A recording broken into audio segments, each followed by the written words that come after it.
Since the beginning of recorded time, mankind has seen unidentified flying objects in the sky. Have extraterrestrials influenced the course of human events? Confront the specter that has haunted our collective imagination throughout history.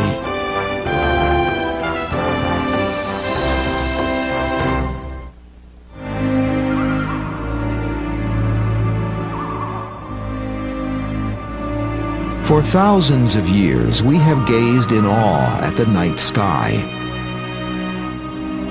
In watching their slow yet relentless movement across the heavens, people discovered that the changing pattern of the stars precisely matched the ebb and flow of seasons. This allowed for the development of the calendar and the rise of agriculture. But some objects in the sky followed neither pattern nor orderly path, seeming to defy the natural laws that bind all things. These unidentified flying objects, or UFOs, challenged human understanding, provoking a quest that continues to this day.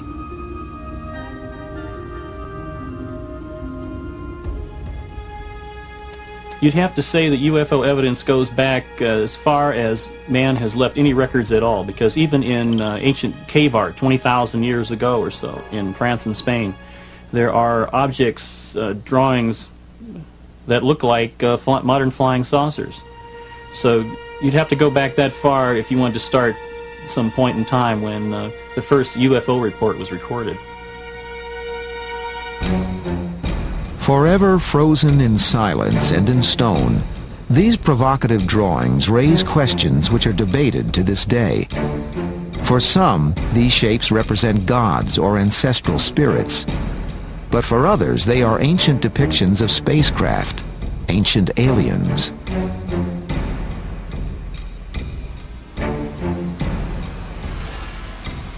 Texts from the world's earliest civilizations, including Sumeria some 5,000 years ago, mention strange aerial phenomena and the beings who controlled them.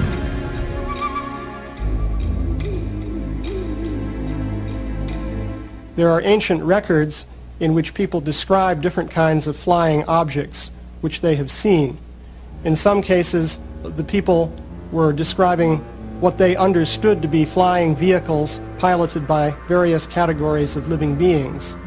There are written accounts which describe this in great detail.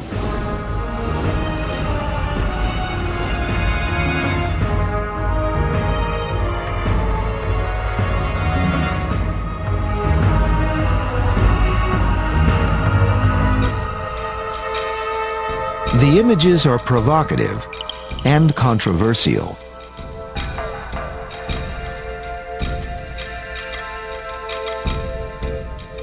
A lot relates to how you interpret the signs that we see. Is a sketch on the wall an alien in a space helmet? Is it a diving helmet? Or is it just a decorative piece of work from a science fiction writer of several thousand years ago? So the further back you go, the harder it is to interpret. Despite increasing public support for the notion that UFOs may have been visiting the Earth since the dawn of history, the scientific community is overwhelmingly skeptical about the subject. Ancient people saw weird things in the sky, and they were convinced that these were symbols of God's intentions. Their lives were controlled by the gods. And in every case that I am aware of, there is an alternate explanation. It could have been a meteor, which they didn't understand. It could have been some ball lightning. It could have been any kind of thing that was just totally unknown to primitive man, and so they always interpret these things in terms of supernatural. Despite scientific skepticism, the annals of human affairs contain many curious examples of strange objects seen in the sky. One of the earliest written records of an encounter with a UFO comes from Egypt, more than 3,500 years ago.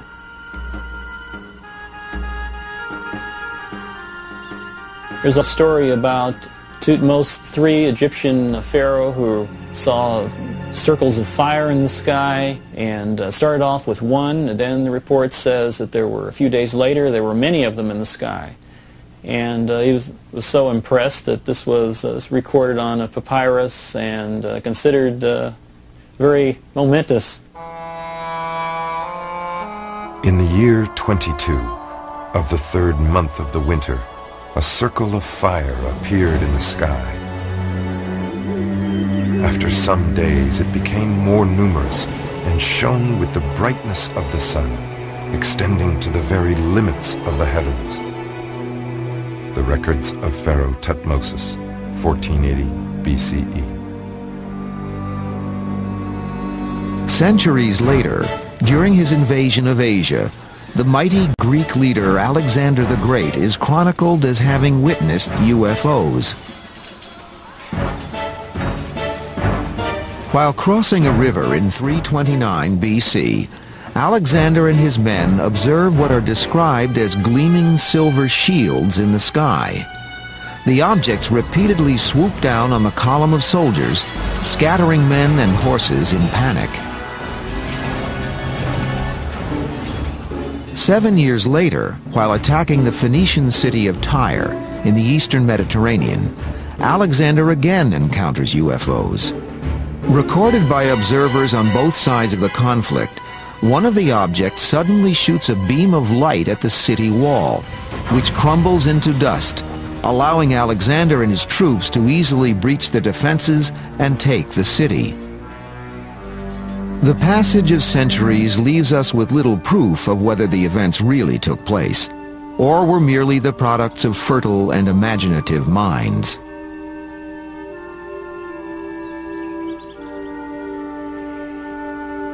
Remember, the working hypothesis for historians for hundreds of years has always been that mankind is alone, that there are no intruders from outer space, that there were no advanced civilizations, that our civilization, and each generation thinks this, is at the peak. We're it. Well, unless you throw out those assumptions, there's no way you're going to get at the truth of these old accounts. Many of the accounts are mystifying indeed. Medieval Europe was the scene of a mysterious incident in 1463 when a strange slab-like object reportedly appeared in the sky. Surrounded by flames and a bright light, it glided eerily above the landscape. This drawing was made by Hermann Schaden, a witness to the event. A century later, another witness recorded this unearthly occurrence above the skies of Nuremberg, Germany. On the morning of April 14, 1561, huge round cylinders were said to have appeared above the city. Smaller circular objects emerged from them, appearing to engage in battle with one another. 5 years later, a similar display was reported above Basel, Switzerland. This time, many of the objects attacked one another, were consumed by fire, and then vanished without trace. Once again, the encounter was documented by a local witness. By the early 19th century, the world seemed to be resonating to the mysterious presence of unidentified flying objects. Countless theories were proposed as to what they were and where they came from. A lot of the ancient stories about UFOs are really stories about angels and leprechauns and things of that sort, which existed in the mythology of the time. They're, I think, a product of the very powerful fantasy ability of the mind. After all, everyone dreams. The subject of UFOs is a sensitive one, with supporters on opposing sides of an ongoing debate.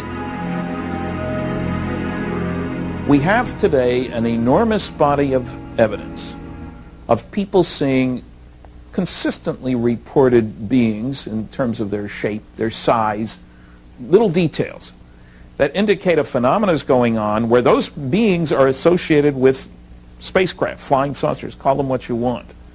So I think as an explanation, oh, people are just seeing these same leprechauns that they saw before, is a foolish explanation.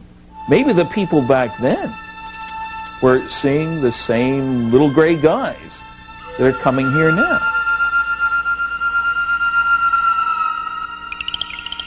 For centuries, scholars have grappled with the question of what UFOs may be, the possible identity of their occupants, and where they may have come from.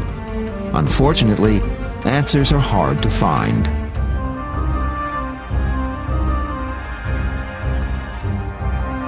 When we return, we look to an unlikely source for the answers.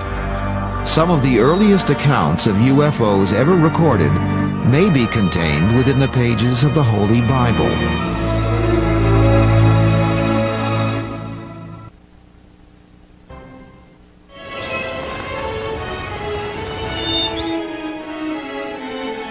The saga of events that once played out against the landscape of the Middle East is enshrined in the Western world's most revered book, the Holy Bible. In recent years, the Bible has been increasingly touted by some investigators as a collection of stories describing encounters with aliens and UFOs. But the topic is controversial. Can the sacred nature of the biblical texts be challenged? With the decline of religion that has been experienced by a great many people, I think people are looking for an alternative that is more scientific. And so the possibility of life is one that has been suggested by scientists. So the next best thing to having a supernatural intervention in our world is to have UFOs visiting us from another civilization. So I think there's a certain would-be religious urge that has moved in the direction of supporting UFOs. The search for humanity's first possible contact with alien beings in prehistoric times leads to an unlikely place, to the Bible's earliest chapters, to the book of Genesis. Genesis describes conditions in the world at the dawn of time.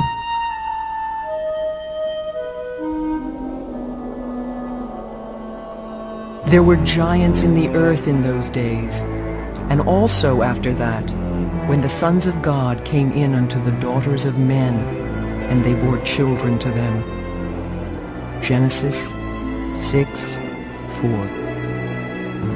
Exactly who were the giants in the earth and the sons of God mentioned in the text? While most English Bibles use the word giants, the original Hebrew word is Nephilim. One translation of the word Nephilim is the men who came down, or those who came down, meaning those who came down from the sky. So it may not mean necessarily that they're physical giants. They could just be something like great heroes that came down from the sky and produced a hybrid race. For many investigators hoping to unlock the mystery of UFOs in the ancient world, the Bible contains other intriguing clues. The Bible is full of UFO references that can be interpreted as such, and they were very well recorded. One of the best examples of classic UFO story is the story of Moses. 3,500 years ago, an epic period in biblical history begins when Israelite slaves are finally released from bondage in Egypt. Under the leadership of Moses, they begin a 40-year trek through the wilderness, en route to the Promised Land. But according to the Bible, something very mysterious guides the multitude through the barren desert.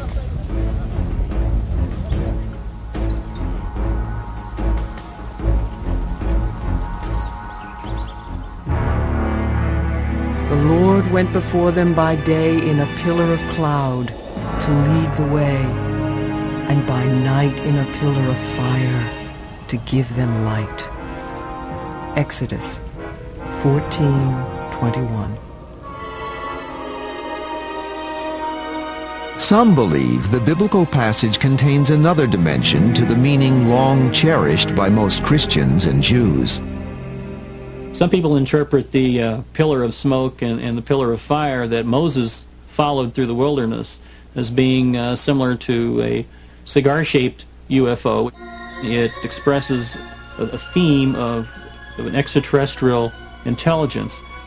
some sort of advanced form of life and intelligence that's guiding man, something that's higher than man.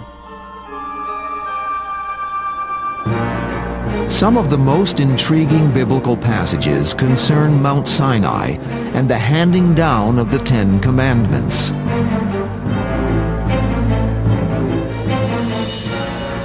Mount Sinai was covered in smoke because the Lord descended upon it in fire, and the smoke ascended as the smoke in a furnace, and the whole mountain quaked loudly. And when the voice of the trumpet sounded and waxed louder, Moses spake, and God answered. Exodus 19:18. When Moses returns with the Ten Commandments after his encounter with God or Jehovah on Mount Sinai, his skin mysteriously shines with an unearthly glow. His hair has turned snow white. The story of Moses has been tied in with an extraterrestrial encounter. His hair was turned white, which some have linked with the possibility of radiation exposure and so forth. It's easy to see how this could be regarded as a classic UFO encounter. The notion that the Israelites may have been led to the Promised Land by some form of extraterrestrial entity has attracted many adherents in the last few decades. But understandably, scientists and religious leaders fiercely challenge the idea. We're dealing very much with an interpretation, and we're dealing with an issue that I think has potential for being highly controversial, because after all, if you say that Jehovah is an ET, then that changes the basis of Judaism and Christianity in a very fundamental way. But it is a question of interpretation. It's so easy to speculate. You can look at almost any story and find something that could have been signs of an extraterrestrial. But what you have to do, if you want to have such an incredible explanation, you have to have very strong proof. Otherwise, you're just gullible. Hints at possible biblical connections with extraterrestrials or UFOs are not confined to the book of Exodus. In the second book of Kings, there is the intriguing story of the prophet Elijah, who lived around 900 years before the time of Jesus. While Elijah crosses the river Jordan with his son Elisha, a strange airborne craft appears.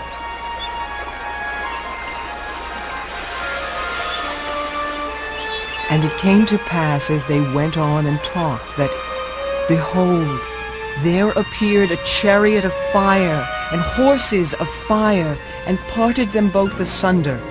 And Elijah went up by a whirlwind unto heaven. And Elisha saw it and cried, and saw his father no more. 2 Kings 2:11. In all ancient cultures, you will have descriptions of flying chariots of different kinds. For example, a chariot drawn by horses that flies through the sky and so on. In many cases, people today will interpret these as UFOs, that is, some kind of vehicle that flies under its own power. Just over 3 centuries after Elijah's ascent into heaven in a chariot of fire, another strange incident occurs. This time it concerns the Hebrew prophet Ezekiel.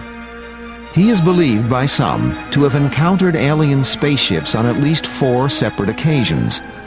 In one account, he describes a clearly mechanical device under the control of human-like figures.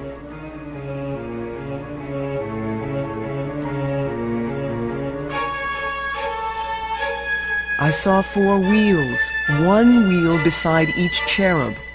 In appearance, they were like sparkling topaz, and all 4 were alike, like a wheel within a wheel. They moved in any 4 directions, never swerving from their course.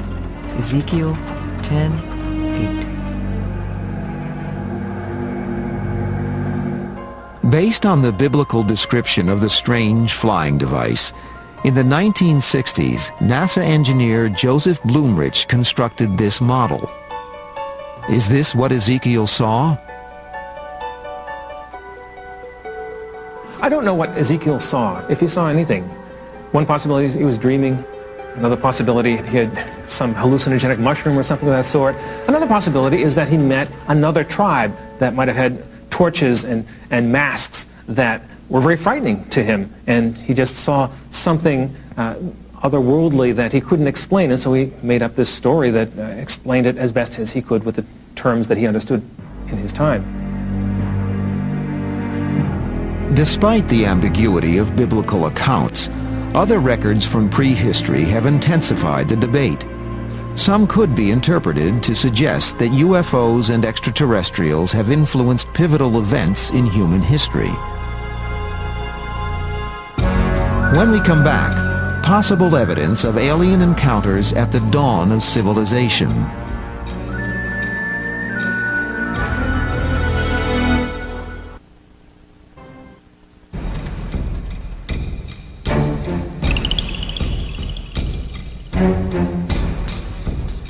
Artifacts discovered throughout the Near East speak of a time when humanity's ancestors came to Earth from the heavens.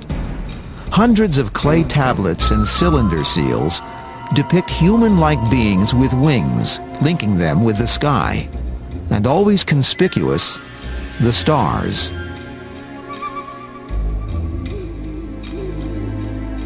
If you look at the ancient history of the Near East and consider the Sumerians and Babylonians, you'll find that these peoples believed that their civilization was given to them by beings who came down from the heavens.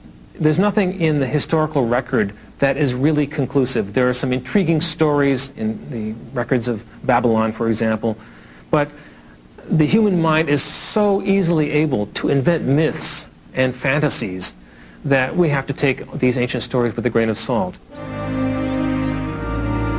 Yet archaeologists have often pondered on the exact process which led to civilization as we know it. For it was with the suddenness of a sunrise that human ingenuity and engineering skills arose from the Stone Age and burst forth onto the landscape of history.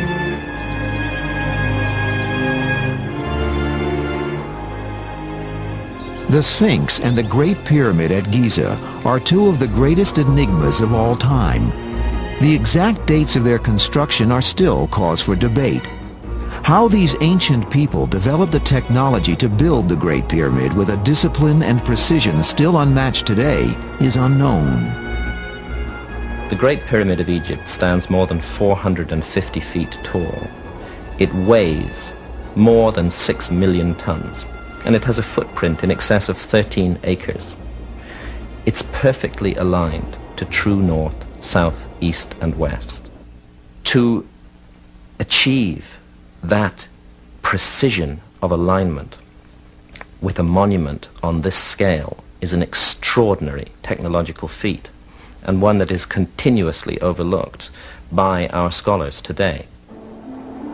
Suddenly, out of nowhere, this extraordinary monument, a high-tech achievement by any standards, just appears on the desert.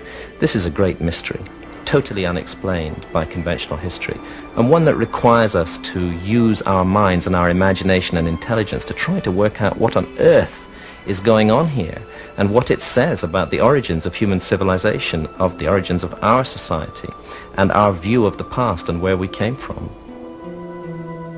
My sense is that we're missing a huge part of the human story. I think it's possible, indeed probable, that we are a species with amnesia, that we've lost the record of our story going back thousands of years before so-called history began. And I think if we could go back into that dark epoch, we would discover many astounding things about ourselves.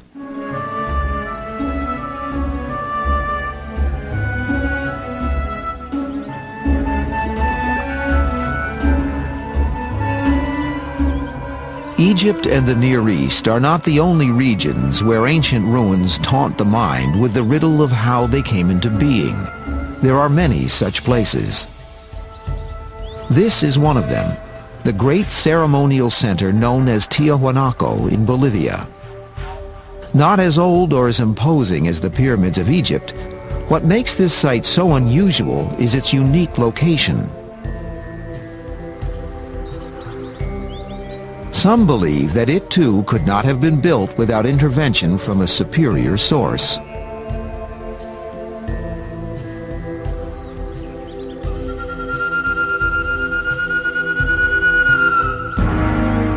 The biggest blocks at Giza weigh 200 tons. The biggest blocks at Tiwanaku weigh 400 tons.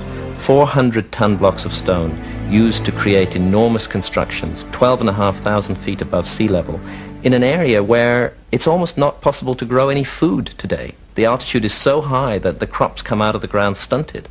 And yet again, we're asked to believe that this was done with massive labor forces hauling on ropes, pulling these blocks along. It defies belief to imagine that this was how it was done. You could not support ever a large labor force at that altitude. Whether we like it or not, we're looking at the evidence of a technology, and one that we don't understand. Like the Giza site, the site of Tiwanaku also incorporates extremely precise astronomical alignments.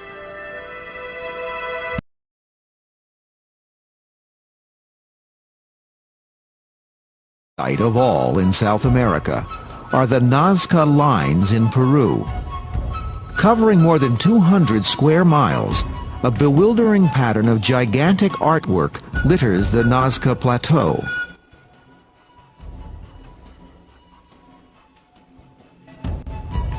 In addition to figures of birds, spiders, and animals, arrow-straight lines stretch out to every point of the compass. Believed to have been laid down here more than 2,000 years ago, they are observable only from a great height.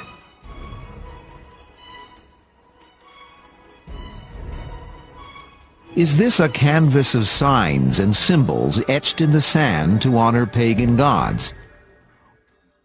Or, as some people believe, do they contain hidden messages aimed at ancient travelers from the stars?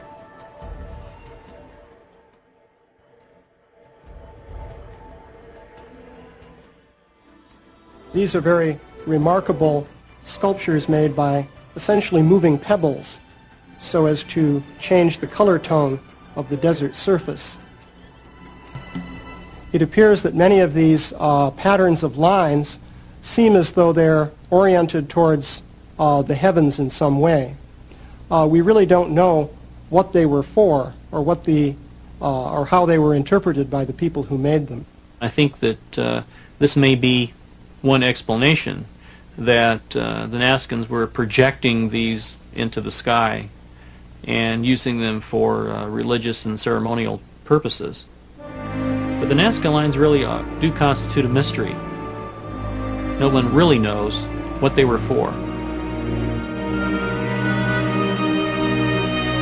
Like so much of the ancient world, Nazca broods silently, its secrets lost in time.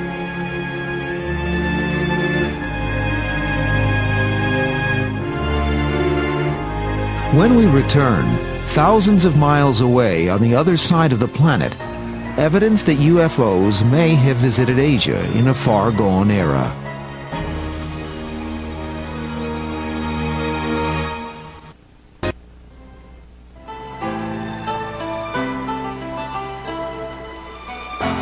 Asia, ageless land of 1,000 legends.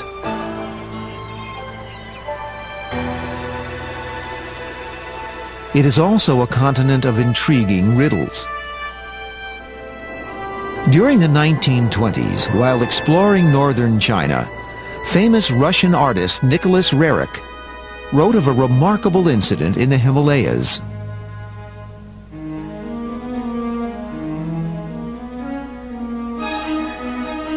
On August 5th, we were in our camp, and at about 9:30, some of our caravanners noticed a huge shining oval shape flying high overhead.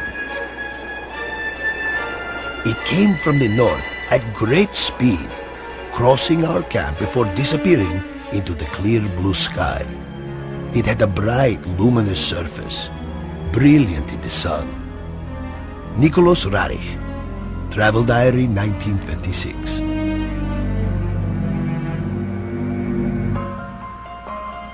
In the long history of this vast and beautiful continent, it seems that the UFO phenomenon has shaped many myths and stories handed down from generation to generation.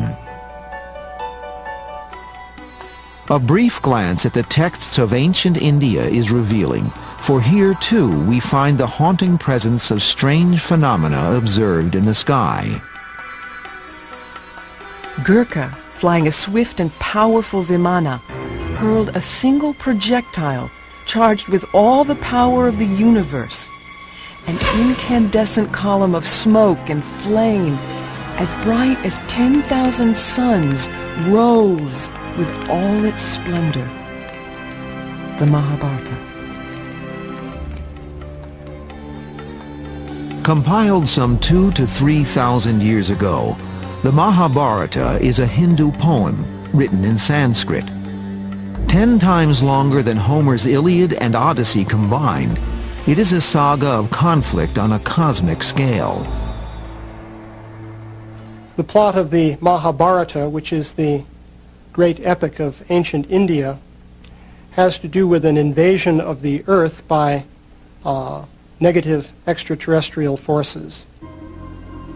Basically, the idea was that governments of the Earth were taken over by beings coming from other planets who had the desire to control and exploit the situation for their own personal benefit.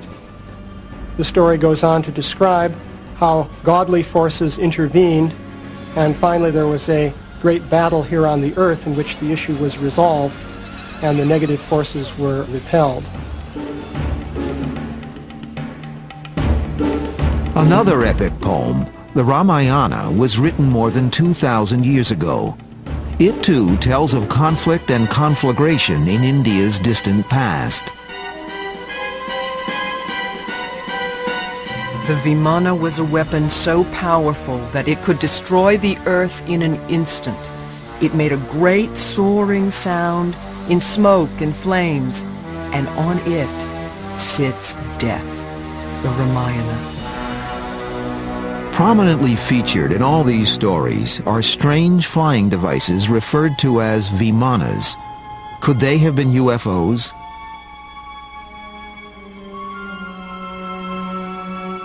The Vimana is described in some detail, and its flight pattern is also described. It's quite interesting because it is very similar to the pattern of flight which is described in the context of modern UFO sightings. For example, the Vimana would move in a very abrupt zigzag fashion.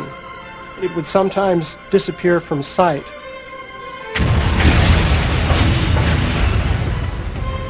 The earth shook, scorched by the terrible violent heat of this weapon. Elephants burst into flame and ran to and fro in frenzy.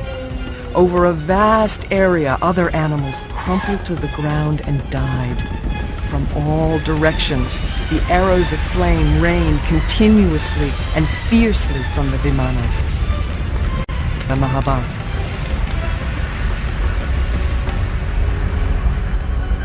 They were described as flying fortresses that were used for aerial battles. They also attacked people on the ground. They sent out missiles, according to these translations, interpretations. Sort of like a modern UFO report, except a war was taking place. Could great aerial battles have been possible more than 2,000 years ago? Compelling though the stories may be, the debate continues over whether they were fact or fantasy.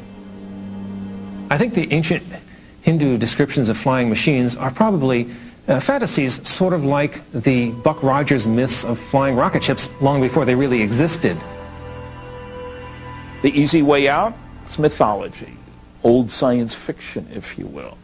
The realistic way is to say that those people were describing things that they didn't understand, but that were real. What we need is an open-minded effort to look at these things from the viewpoint of modern technology, possibly admitting that even we can't do some of the things that are described.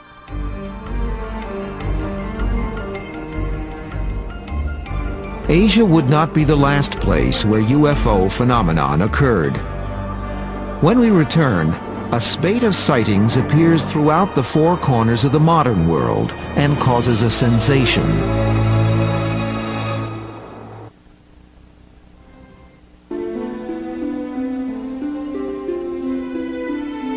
While many believe that the Earth has been visited by extraterrestrials in their spacecraft, could this indeed be possible?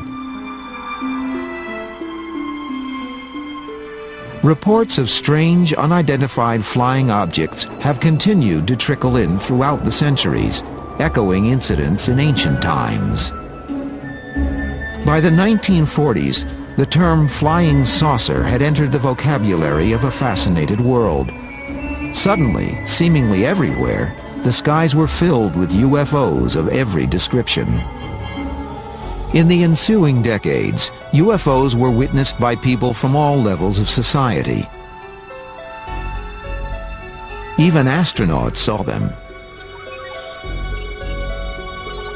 I personally believe in UFOs, and I believed in UFOs before I got into the space program. I just personally believe that there are other civilizations somewhere out there that people are traveling from.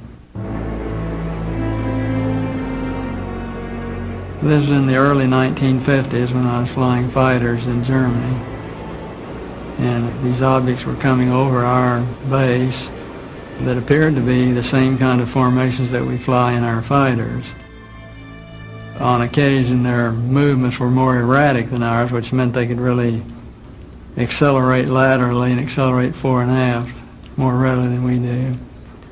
But we felt that they looked very much like high-flying fighters, except they had no wings. They were certainly higher and faster than any airplanes we know of here on Earth at that particular time, and they certainly appeared to be saucer-shaped and metallic.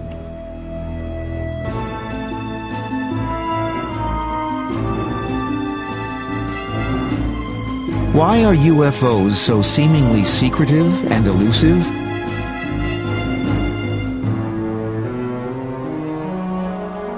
If extraterrestrials are visiting the Earth, some believe that this question only can be answered by direct face-to-face contact with them.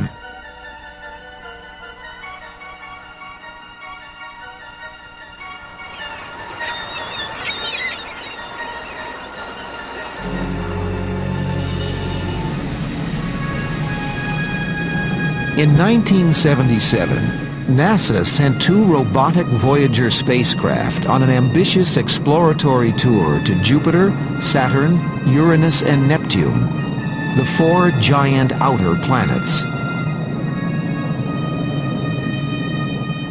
Their epic journey took 12 years to complete, but they acquired more scientific data about our solar system than had been learned in the previous 5 centuries. Could this be the UFO's mission to planet Earth? To explore our world on behalf of another technologically advanced civilization somewhere in the far-flung reaches of the cosmos?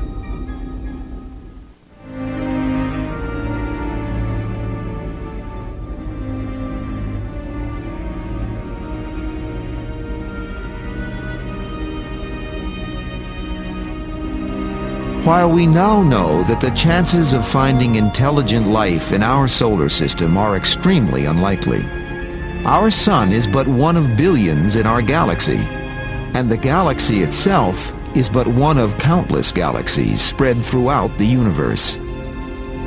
With these odds, can we be alone? In August 1996, scientists announced that life might have once existed on Mars. Just a few months earlier, the first planet orbiting another sun was confirmed.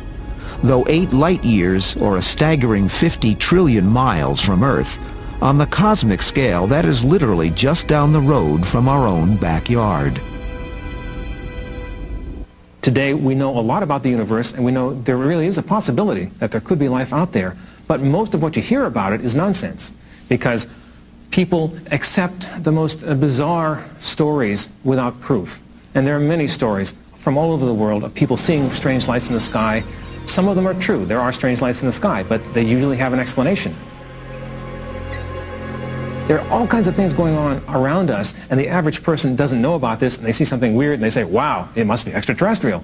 So there's a tremendous amount of gullibility all over the world. We live on a planet revolving around a star in the middle of an unknown infinity of space. Isn't it arrogant and stupid to imagine that we're the only life in this enormous universe? If you take our ancient texts seriously, they all tell us that the universe was created as a home for life, that the universe is full of life. I think it's obvious that there are many other intelligent life forms in the universe, and I don't dismiss for a moment the possibility that they have visited Earth, perhaps in the past, perhaps even now. Despite the vast distances and technical difficulties involved in space travel, it is possible that an advanced civilization has visited our small blue planet sometime in its forgotten past. It is also possible that they brought with them a message from the stars that still lies buried beneath these ruins. This summer, best friends became enemies. He hung up on me. That's how mad he is. He laughed at me like it's a joke. Now, with the truckers all in the same room, are Rick and Hugh gonna have it out? It's a clash of the truckers, and it won't be pretty. Ice Road Truckers, On the Edge, concludes Sunday at 9, only on the History Channel.